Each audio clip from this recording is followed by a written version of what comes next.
উত্তরপ্রদেশের বারাণসীতে অবস্থিত শক্তিপীঠ বিশালক্ষী। এখানে মা পূজিতা হয়ে থাকেন বিশালক্ষী রূপে এবং মায়ের ভৈরব হচ্ছেন কাল ভৈরব। আমাদের বিশ্বাস মায়ের কর্ণকুণ্ডল এখানে পতিত হয় এবং মায়ের এই বিশালক্ষী রূপ আপনারা কিন্তু দেখতে পাচ্ছেন পশ্চিম বাংলায় বসে, মানে পশ্চিম বাংলাতে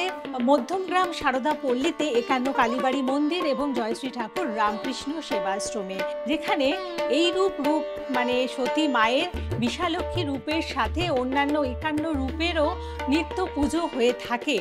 এবং এই রূপ পুজো দর্শন করতে হলে বা মায়ের জাগ্রত একান্ন রূপ দেখতে হলে আপনাদের পৌঁছে যেতে হবে মধ্যমগ্রাম সারদা পল্লীতে একান্ন কালীবাড়ি মন্দির এবং জয়শ্রী ঠাকুর রামকৃষ্ণ সেবাশ্রমে সপ্তাহের যে কোনো দিনে সকাল 10টা থেকে দুপুর 2টোর মধ্যে বা বিকেল 5টা থেকে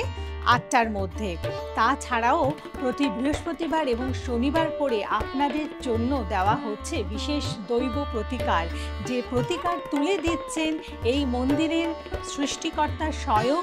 সকাল 10টা থেকে 2টোর মধ্যে